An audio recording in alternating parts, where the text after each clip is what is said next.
दोस्तों नमस्कार। एक आखिरी लड़ाई तो लड़नी ही होगी और यह लड़ाई इस देश के भीतर चुनावी प्रक्रिया को लेकर होगी और चुनावी प्रक्रिया के भीतर ईवीएम मशीन को लेकर होगी। यानी इलेक्शन कमीशन की जो भूमिका अभी तक रही है और उस भूमिका के तहत सुप्रीम कोर्ट ने भी जिस तर्ज पर ईवीएम को मान्यता दे डाली, उससे हटकर क्या यह आखिरी लड़ाई वाकई भारत की राजनीति में नजर आने वाली है। कांग्रेस के भीतर यह सवाल बड़ा हो चला है। आप मुद्दे कोई भी उठाइए, लेकिन उस मुद्दे के आसरे अगर वोटर जिसे वोट देता है वही अगर उस तक नहीं पहुंच पाता है उसके अपने नुमाइंदे के पास, तो फिर कौन सी लड़ाई किस मुद्दे के आसरे कैसे लड़ी जा रही है। इसका मतलब होगा, क्या महाराष्ट्र की 92 सीटें ऐसी हैं जहां पर जितने वोट पड़े उतने वोट अलग अलग बूथों को जोड़ने पर आते ही नहीं है। यानी जो वोट आखिर में दिखलाए गए वह लाखों की तादाद में वोट ज्यादा थे और इन 92 सीटों के दायरे में विपक्ष के हिस्से में सिर्फ 6 सीटें आई हैं। बाकी पूरी सीटें महायुति के पास चली गई। यानी एक ऐसी परिस्थिति जिसमें बड़ी तादाद में क्या ईवीएम के जरिए गड़बड़ी होती है। और ध्यान दीजिए तो हरियाणा के भीतर भी 22 सीटों को लेकर कुछ ऐसा ही सवाल था। तो सवाल पहली बार यह उठ चला है कि जो वोटों की गिनती खुद इलेक्शन कमीशन करता है और जो वोट की गिनती चुनाव परिणामों के वक्त होती है, उसमें बड़ा अंतर क्यों होता है। और जिन कॉन्स्टेंसी में यह नजर आता है वहां पर सत्ता पक्ष की जीत या सत्ता के साथ जो गठबंधन साथी हैं उन्हीं को जीत क्यों मिलती है। यह 92 सीटों की तकरीबन 150 बूथों पर जो अंतर खुले तौर पर नजर आया वह हैरान करने वाला है। और यह आंकड़े बहुत साफ तौर पर बतलाते हैं कि राजनीतिक तौर पर यह किसी भी कॉन्स्टेंसी में इससे पहले कभी संभव होता नहीं था। कई सवाल एक साथ निकलकर आ रहे हैं, लेकिन इन सबसे पहले बड़ा सवाल तो यह है, क्या वाकई कांग्रेस इसके लिए तैयार हो चली है। क्योंकि कांग्रेस के भीतर राहुल गांधी की भारत जोड़ो यात्रा और न्याय यात्रा के बाद यह सवाल तो था कि जो साख राजनीतिक तौर पर इस देश में बनती चली गई उसमें सेंध चुनाव परिणामों ने लगाए, न कि इस देश की किसी राजनीति ने लगाए। बीजेपी की अपनी राजनीतिक जमीन इतनी उखड़ी चली गई कि आरएसएस और बीजेपी आमने सामने खड़ी थी। बावजूद इसके राजनीतिक जीत उसे क्यों मिल गई। और इन परिस्थिति के भीतर राहुल गांधी ने जब इस देश के भीतर में जाति जनगणना का सवाल खड़ा किया और उसके बाद हाशिए पर पड़े तबकों को लेकर मुख्यधारा में लाने का जिक्र किया, तो महाराष्ट्र की 90 सीटों में से 54 सीट ऐसी है जहां पर इनकी तादाद है, यानी एससी एसटी ओबीसी। लेकिन इसके बावजूद भी इन 54 में से 52 सीट पर जीत महायुति को मिलती है। अगाड़ी कहीं नजर आती नहीं है। ये मैसेज क्या है। शायद ये मैसेज पहली बार कांग्रेस अध्यक्ष ने पढ़ा, लेकिन सवाल फिर यही उभर कर सामने आया, क्या कांग्रेस के साथ इंडिया गठबंधन के तमाम साथी खड़े होंगे। कांग्रेस के भीतर यह सवाल बड़ा हो चला है कि अब देश भर में इसको लेकर एक आंदोलन की रूपरेखा कांग्रेस को ही तैयार करनी होगी। और यहां पर यह भी समझ ली कि अब कांग्रेस में इस बात को लेकर कम से कम सहमति तो है। मुद्दा अगर बड़ा हो तो यह देश एकजुट हो जाता है। और अगर आप अतीत के पन्नों को भी खोलिए तो ध्यान दीजिए, जिस दौर में मंडल था उस दौर में कमंडल और अयोध्या की राजनीति को कैसे साधा गया और उसके जरिए बीजेपी और आरएसएस के तमाम घटक जो संगठन थे वह अलग अलग बिखरे हुए थे, लेकिन सभी एक साथ आकर मिल गए, खड़े हो गए। यही परिस्थिति उसके बाद बड़ी तादाद में गुजरात के चुनाव में जब वहां पर दंगे हुए थे, उसके बाद की राजनीति को अगर बीजेपी और आरएसएस की प्रयोगशाला के तौर पर समझे तो वही चीज निकल कर आती है जो बीजेपी और संघ के अनुकूल होती है। इस राजनीति का बड़ा पाठ उत्तर प्रदेश के चुनाव में 2017 में भी पढ़ा गया, 2022 में भी पढ़ने की बखूबी कोशिश हुई है। लेकिन अब सवाल इस देश के भीतर कांग्रेस को लेकर यह बड़ा हो चला है, वह कौन सा मुद्दा होगा जो देश को एक धागे में पिरो दे। और अगर यह मैसेज जिले दर जिले, गांव दर गांव, पंचायत दर पंचायत अगर कांग्रेसी कार्यकर्ताओं के जरिए फैलता चला जाए और इस देश में एक यात्रा उस धागे के तौर पर सभी को बांधते हुए चलती चली जाए, जहां पर मैसेज बहुत साफ हो कि आप किसे भी वोट दीजिए जीतेगी, बीजेपी या उसके साथ सहयोगी दलों की पूरी कतार, तो ये मैसेज हर उस मुद्दे से जुड़ेगा जो मुद्दा इस देश के भीतर में लोग समझ नहीं पाते हैं कि वह कहां पर खड़े हैं। मिडिल क्लास के सामने चुनौती है टैक्स को लेकर, और टैक्स पेयर का पैसा रेवड़ हों की शक्ल में कैसे तब्दील होता है, यह हर कोई देख रहा है। इस देश के भीतर अगर एसएससी एसटी के सवाल है और उनके लोग नुमाइंदे के लिए सरकारी नौकरी तक पहुंच नहीं पाते हैं, जो अपने तौर पर पिछड़े तबके का सवाल था जिसको लगातार उठाया जा रहा है, उन इलाकों में भी क्यों हार उसकी हो जाती है जो उन मुद्दों को उठा रहा है। तो कहीं कांग्रेस संगठन को भी मजबूत करने के लिए या कांग्रेस संगठन को खड़ा करने के लिए क्या ईवीएम के जरिए और इन मुद्दों के आसरे पहली बार बैलेट पेपर की खुली मांग जनता के बीच नहीं करनी चाहिए, क्योंकि मीडिया इसे दरकिनार करेगा, वह सत्ता के साथ खड़ा होता हुआ नजर आएगा। इसीलिए हर वह मुद्दा जो इस देश में किसी भी रूप में उठाया जाए, उस मुद्दे के साथ कांग्रेस अपने संगठन को भी मजबूत करेगी। पंचायत स्तर पर रैलियों के आसरे लोगों को जोड़ने के आसरे खुद को भी जोड़ेगी, और राजनीतिक तौर पर हर मुद्दा अगर चुनावी प्रक्रिया से जाकर जुड़ जाएगा तो यह सवाल इस देश में बड़ा हो जाएगा।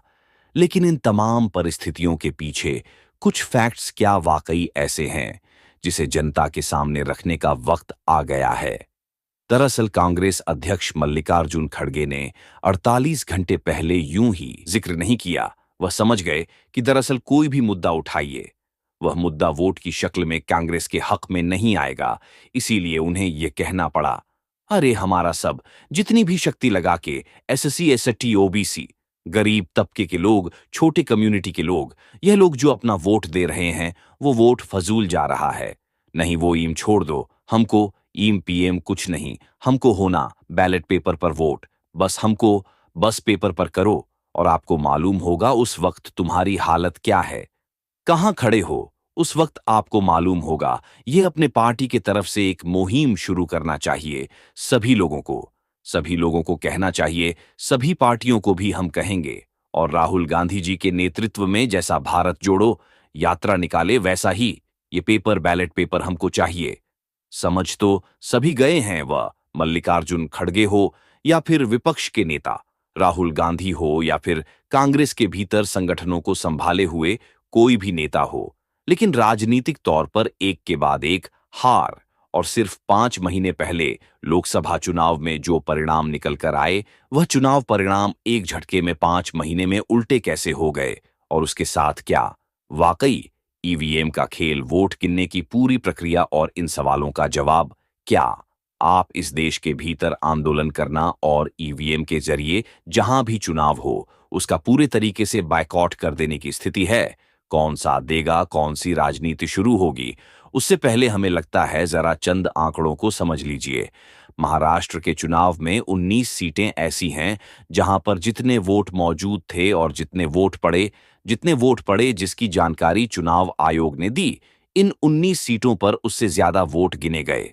इन 19 कॉन्स्टेंसी के भीतर में जो अलग-अलग बूथ होते हैं, उसमें 102 बूथ से ज्यादा जगहों पर यह बात खुलकर नजर आई कि जो वहां की संख्या है, यानी जितनी संख्या वहां पर एक ईवीएम मशीन में डाली जा रही है, उससे ज्यादा महायुति के तमाम पॉलिटिकल पार्टीज, कहीं पर शिवसेना खड़ी थी, कहीं पर बीजेपी खड़ी कई थी, कहीं पर एनसीपी अजीत पवार की खड़ी थी, उन्हें ज्यादा वोट मिल गए।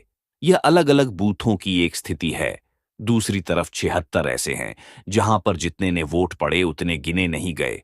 ये एक नई स्थिति निकल कर आई, और इनके भीतर का सच यह भी आया कि तकरीबन 221 बूथ ऐसे नजर आए जहां पर अगर जीती हुई परिस्थिति में वह तमाम वोट गिने जाते तो परिणाम इन जगहों पर उल्टा होता। अब ध्यान दीजिए, इन दोनों को याद करते वक्त आपके जहन में यह सवाल होगा कि यही 22 सीटों पर सवाल हरियाणा के भीतर था, लेकिन हमें लगता है उससे कुछ पहले और चले, क्योंकि सुप्रीम कोर्ट तक यह मामला तो लोकसभा चुनाव के तुरंत बाद गया था। लोकसभा चुनाव में एक के बाद एक जो भी फेज हो रहे थे, उसमें जितनी बड़ी तादाद में वोट परसेंटेज बढ़ रहा था, उसका पूरा कच्चा चिट्ठा दो सामाजिक संगठनों ने, जिन्होंने पूरा उस परे रिसर्च किया, और एडीआर ने अपने तौर पर सुप्रीम कोर्ट का दरवाजा खटखटाया, और इसके अलावे क्षेत्रीय स्तर पर अलग-अलग राज्यों में भी इसका अध्ययन बखूबी किया गया। हमारी टीम ने सबको कलेक्ट किया और उसका एक एवरेज निकाला कि आखिर स्थिति क्या थी और उस स्थिति के भीतर का सच क्या है। ये शायद इसलिए चौंकाने वाला है क्योंकि यह सवाल अगर लोकसभा चुनाव के वक्त ही कांग्रेस खड़ा करती या फैसला लेती कि ईवीएम से अब नहीं, तो शायद एक दूसरी स्थिति बन सकती थी। उड़ीसा के भीतर 21 लोकसभा की सीटें, लेकिन वहां पर 42 लाख वोट बढ़ गए। जो वोट पड़े थे उसकी तुलना में बढ़ गए, यानी प्रति कंसीट एनसी 2 लाख वोट बढ़ गए। 18 सीटें बीजेपी जीती, 21 में से उड़ीसा में महाराष्ट्र की 48 सीटें थीं। वहां पर तकरीबन 62,30,000 वोट बढ़ गए। प्रति कॉन्स्टेंसी लीजिएगा तो 1,72,000 वोट बढ़े। प्रति कॉन्स्टेंसी पश्चिम बंगाल में 42 सीटें हैं। लोकसभा सीटों की वहां पर 3,671 वोट बढ़ गए, यानी हर कंसीट में लगभग 87,000 वोट बढ़ गए। आंध्र प्रदेश की 25 सीटें यहां पर 49 लाख वोट बढ़े, प्रतिकंटस 1,06,000 वोट बढ़े। कर्नाटक में 28 लोकसभा की सीटें यहां पर 22,23,000 वोट बढ़ गए। प्रति कॉन्स्टेंसी निकालिए तो तकरीबन 8 लाख, हालांकि 7,943 वोट एवरेज निकलता है। लेकिन मानिए कि 8 लाख वोट प्रति कॉन्स्टेंसी बदल गए। छत्तीसगढ़ में 11 सीट, यहां पर 9,40,000 वोट बढ़ गए। 8,672 वोट प्रति कॉन्स्टेंसी बढ़े। राजस्थान में 25 सीटें, वहां पर 293,000 वोट बढ़ गए, यानी प्रति कॉन्स्टेंसी 17,000 वोट बढ़ गए। बिहार में भी वोट बढ़े 1,66,000, यानी प्रति कॉन्स्टेंसी लगभग 2,90,000 वोट बढ़ गए। हरियाणा के भीतर भी यह सवाल था कि यहां पर भी 1,21,000 वोट बढ़ गए। प्रतिकंसी 1,29,000 वोट बढ़े। मध्य प्रदेश के भीतर भी सवाल था, 21 लाख वोट कैसे बढ़ गए। प्रतिकंसी 7,10,000 वोट बढ़ रहे हैं। तेलंगाना में भी सवाल था, 1,42,000 वोट कैसे बढ़ गए, यानी प्रतिकंसी तकरीबन 83,000 वोट बढ़ गए। ये सारे सवालों में, यानी लोकसभा की 69 सीट, 15 राज्यों की 79 सीटों पर वोट परसेंटेज बढ़ गया और सुप्रीम कोर्ट सीटों पर वोट परसेंटेज बढ़ गया और सुप्रीम कोर्ट के सामने हर फेज में जो इलेक्शन कमीशन जानकारी दे रहा था और बाद में जो बढ़ा रहा था, उसका भी रास्ता टटोलने की कोशिश जरूर की गई, लेकिन उसका रास्ता कोई दिखाई दिया नहीं। उस परसेंटेज को जरा आप पहले समझे और बजे, उससे पहले 2 बात और समझिए। अब यह बड़ा सवाल है कि जिन मुद्दों के आसरे कांग्रेस पार्टी राजनीतिक खेल करना चाह रही है कि अब इस देश के भीतर में चुनावी प्रक्रिया में जहां भी ईवीएम का चुनाव हो, ईवीएम के जरिए चुनाव हो, वहां वह हिस्सा नहीं ले, तुरंत में दिल्ली आने वाला है। कोई भी कह सकता है कि दिल्ली में क्या जरूरत है, दिल्ली में तो कांग्रेस है नहीं, तो वह यह फैसला ले सकती है। लेकिन आम आदमी पार्टी कैसे लेगी? जाहिर है आम आदमी पार्टी के सामने यह चुनौती होगी। लेकिन अगर आम आदमी पार्टी दिल्ली के विधानसभा चुनाव में हार जाती है, तो फिर क्या उसके बाद से आम आदमी पार्टी शुरू होगी या बिहार के चुनाव उसके तुरंत बाद है? साल के आखिर में 2025 के आखिर में है। उस वक्त में अगर बिहार के भीतर तेजस्वी यादव यह सोचे कि हम चुनाव मैदान में नहीं आएंगे, तो फिर हमारा अपना परसेंटेज कम, हमारा संगठन सक्रिय कैसे होगा? और इन सारी परिस्थिति में ईवीएम ही रहे, लेकिन सामने बीजेपी ही रहे और जनता दल यूनाइटेड रहे, लेकिन हम तो मैदान में आएंगे, तो इंडिया गठबंधन अपने तौर पर कैसे तालमेल कांग्रेस के साथ बैठा सकता है? और एक फैक्ट ये भी है कि कांग्रेस अपने तौर पर किसी राज्य में भी उसका कोई नेता चेहरा, उसका ऑर्गेनाइजेशन उतना मजबूत नहीं है। यह एक फैक्ट है। इस फैक्ट को देखिएगा तो उत्तर प्रदेश में कोई चेहरा नहीं है, बिहार में कोई चेहरा, ऑर्गेनाइजेशन नहीं है। सेम इस स्थिति मध्य प्रदेश के भीतर है, यही स्थिति गुजरात के भीतर है, यही स्थिति झारखंड के भी है। वहां तो हेमंत सोरेन मौजूद है, ठीक वैसे ही जैसे तमिलनाडु में स्टालिन मौजूद है। यानी एक बड़े चंक में देखिएगा तो कांग्रेस के पास क्या यह मुद्दा उसको अपनी पार्टी को जीवित करने के लिए, यानी वह तमाम मुद्दे जो उठाए जा रहे हैं इस देश के भीतर, वह मुद्दे कांग्रेस के जरिए बाकी राजनीतिक दलों को एक मजबूती देते हैं। इसीलिए तो लोकसभा चुनाव में महाराष्ट्र और उत्तर प्रदेश का बीजेपी का किला ढा ढा कर गिर गया। लेकिन अपने बूते अखिलेश यादव चुनाव लड़ रहे थे, 2 ही सीट जीत पाए। हालांकि उन्होंने आरोप इस बात को लेकर लगाया कि पुलिस प्रशासन ही अगर वोटर में तब्दील हो जाए तो फिर हम कुछ कर नहीं सकते हैं। और ना सिर्फ वोटर में, बल्कि पॉलिटिकल पार्टी के कार्यकर्ताओं के तौर पर वह काम करने लगे। तो हम क्या करेंगे? अब यहां पर दो तीन सवाल पड़े हैं। इस पूरे मामले को लेकर उद्धव ठाकरे सोचने लगे हैं अपने तौर पर कि बीएमसी के चुनाव में हम अपने भूते जाएं।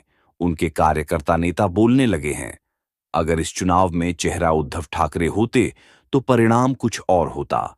उत्तर प्रदेश में अखिलेश यादव ने अलग रास्ता पकड़ा ही। बंगाल के भीतर ममता बनर्जी का अपना राग शुरू से रहा है।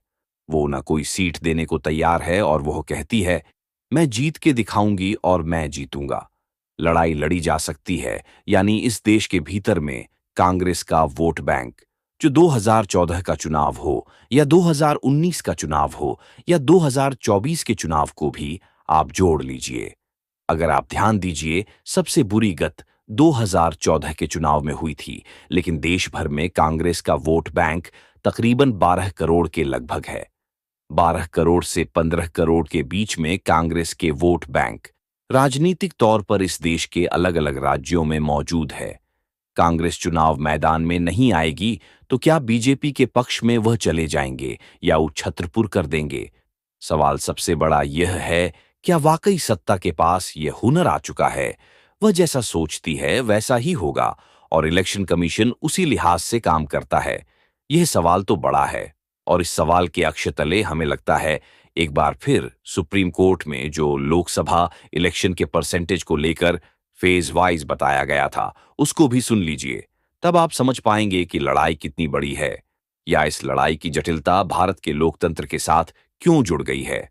महाराष्ट्र की 95 विधानसभा की सीट, हरियाणा की 22 विधानसभा की सीट की और पूरी लोकसभा की प्रक्रिया में फेज 1 में देखिए, 6287 पर 62.87 पर बढ़कर 686.1 पर हुआ, यानी 5445 वोट बढ़े। पहले फेज में, सेकंड फेज में 60.96 पर से बढ़कर 60.96 पर से बढ़कर 66.7 पर हुआ, 91200 वोट बढ़ गए। सेकेंड फेज में, थर्ड फेज में 61.5 पर था जो बढ़ गया और 65.6 पर हो गया, यानी बटा बटा 7-2, 9100 वोट वहां भी बढ़ गए। फोर्थ फेज में तो कमाल हो गया। वह वही दौर था जिस वक्त जेपी नड्डा बीजेपी के अध्यक्ष ने कहा था, आरएसएस की अब जरूरत नहीं है, और इसमें 62.18 से वोट बढ़कर 69.6 पर हो गए, यानी बटा बटा 7-2, 9100 वोट वहां भी बढ़ गए। 1,12,00,000 वोट बढ़ गए। फोर्थ फेज में, फिफ्थ फेज में 57.47 पर से बढ़कर 62.2, यानी 4,235 वोट वहां भी बढ़ गए। सिक्स फेज में 59.01, यह बढ़कर 63.341 वोट यहां भी बढ़ गए, और लास्ट फेज के भीतर भी 59.8 पर, यानी 44 लाख वोट यहां भी पड़ गए। 44,50,000, यानी कुल मिलाकर देखिएगा तो लगभग 4,65,00,000 से ज्यादा वोट लोकसभा इलेक्शन में इलेक्शन कमीशन द्वारा शुरू की जानकारी और आखिरी जानकारी इसके बीच में बढ़ते चले गए, जो महाराष्ट्र में भी पूरा खेल हुआ है। तो फिर इस राजनीति के मतलब मायने क्या होंगे? कोई भी यह सवाल करते हैं कि देखिए, वैना में तो प्रियंका गांधी जीत गई, नांदेड़ में जीत गए कांग्रेस उम्मीदवार, तो क्या वहां पर ईवीएम का खेल नहीं था? ईवीएम का खेल या ईवीएम या इलेक्शन की पूरी प्रक्रिया अगर भारत की राजनीति को सत्ता अनुकूल साधने के लिए है, या फिर सत्ता की हर अनुकूल परिस्थिति अपने अनुकूल बनाने के लिए इलेक्शन कमीशन का इस्तेमाल है, या फिर विपक्ष का नजरिया अगर इस बात को लेकर है कि हमारे उठाए हर मुद्दे का असर बीजेपी के पक्ष में कैसे हो जाता और वह जीत कैसे जाती है, वह भी महाराष्ट्र जैसी जग में, तो यह सवाल तो बड़ा है। इसीलिए जो पूरी प्रक्रिया अब निकल कर आ रही है, हमें लगता है आज एक तस्वीर बड़ी मायने रखती है। जब प्रियंका गांधी शपथ ले रही थी, उनके भी एक हाथ में संविधान था और वह मैसेज बहुत साफ था अपने तौर पर कि गांधी परिवार के भीतर पहली बार पूरा परिवार सोनिया गांधी राज्यसभा में है, राहुल गांधी लोकसभा में और प्रियंका गांधी लोकसभा में आ गई है। कांग्रेस के भीतर यह मशक्कत शुरू हो चुकी है कि अब राजनीतिक तौर पर इस पूरे आंदोलन को लीड कौन करेगा, इसमें कुछ सवाल उलझे हुए हैं। लेकिन पहले इस तस्वीर को देख प्रशंसा लीजिए। मैं प्रियंका गांधी वाद्र, जो लोकसभा की सदस्य निर्वाचित हुई हूं, सत्यनिष्ठा से प्रतिज्ञान करती हूं कि मैं विधि द्वारा स्थापित भारत के संविधान के प्रति सच्ची श्रद्धा और निष्ठा रखूंगी। मैं भारत की प्रभुता और अखंडता अक्षुण्ण रखूंगी तथा जिस पद को मैं ग्रहण करने वाली हूं, उसके कर्तव्यों का श्रद्धापूर्वक निर्वहन करूंगी। जय हिंद भारत जोड़ो यात्रा राहुल गांधी ने निकाली। देश भर में उसके बाद न्याय यात्रा निकाली। उसका असर कम से कम राजनीतिक तौर पर तो यह जरूर हुआ कि एक बड़ी साख यानी क्रेडिबिलिटी कांग्रेस की बनी। कांग्रेस के साथ इंडिया गठबंधन के तमाम राजनीतिक दलों की बनी और जो भी राजनीतिक दल अपने अपने राज्य में जो भी चुनावी रैली करता, वहां पर राहुल गांधी की मौजूदगी उसकी अपनी क्रेडिबिलिटी को बढ़ा देती। चाहे वह उमर अब्दुल्ला कश्मीर के भीतर हो, चाहे हेमंत सोरेन की मौजूदगी झारखंड के भीतर हो, चाहे महाराष्ट्र के भीतर की राजनीति हो या किसी भी राज्य के भीतर की राजनीति हो। इस पूरी प्रक्रिया के भीतर में पहली बार सवाल यह भी आया कि अब कांग्रेस में क्या अगुवाई करने के लिए किसी आंदोलन को प्रियंका गांधी सामने आ सकती है। राजनीतिक तौर पर उन्होंने उत्तर प्रदेश को संभाला, लेकिन जिस वक्त उन्होंने 2022 के चुनाव में अपनी भूमिका उत्तर प्रदेश के भीतर बड़ी की सिर्फ 2.33 पर वोट ही मिला और सिर्फ 2 एमएलए जीत कर आए।